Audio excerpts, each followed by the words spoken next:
Joining us to talk about these stories is Heidi Hamilton of Dish Nation and KLOS's Frosty, Heidi and Frank show. Okay, so we're starting out with a big name. Talking politics. Yeah. I'm in. I'm on board. Yeah? Yeah. Dwayne "The Rock" Johnson, 2020. I'm voting Really? for him. Yes. Serious? I Get your love button? yeah, I mean, they've been going to Dwayne "The Rock" Johnson for a long time, going, you know what? Because he's so likable. You don't ever hear anything bad about him. Yeah. And like, you should run for office. You should run for office. And he's like, and would just kind of brush it off. And then just everything that's been happening lately, he's like, you know what?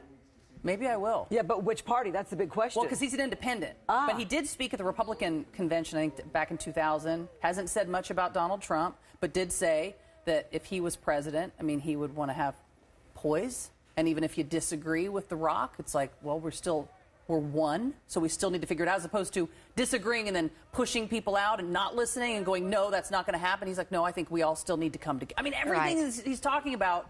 And NBC Universal chairman was like, I really believe that he could become president. He's a consensus builder, and he's very articulate. If you read his writings. Yes. Yeah. And you want, like, for me, he is such a massive presence.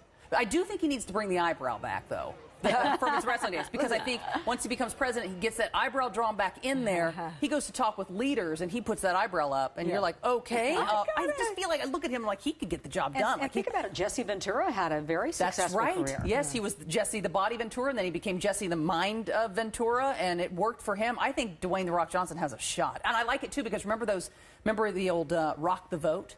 We can bring that back. We can go rock the vote, vote The Rock. Yeah. I love everything about it. I don't know. I'm still waiting to hear some issues.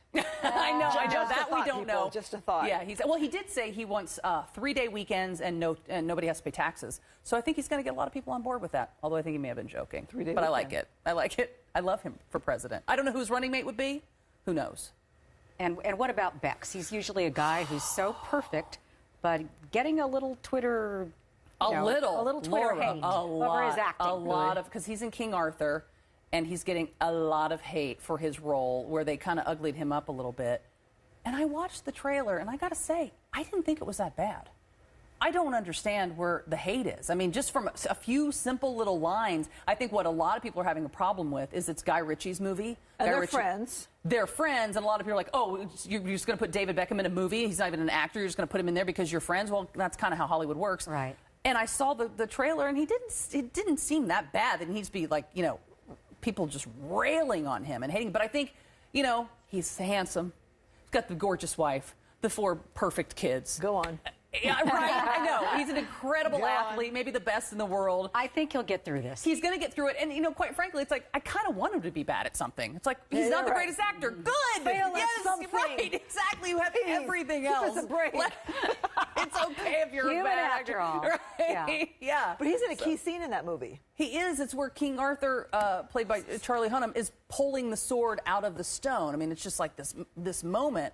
And just before he pulls the sword out of the stone, that's when David Beckham has his lines that people are just saying were awful. I didn't think it was that bad. Not that it's like horrible. Cameos are always a little campy, I think. Well, of course, because everyone's looking for him, and he looks a little different. They kind of crooked, made his nose a little crooked and everything. And I think people are being way too hard on him. Tell you what, David Beckham, Jamin Hansu, Charlie Hunnam. Might have to check it out for myself. Right? I'll let you know. There you go. We can go. think. Let's do a girls' day. We'll go see. We'll go see Snatched, and we'll go see this movie. I like it. Why kind not? of balance it out. Popcorn. Yeah, I'm in. I'm on board. Okay.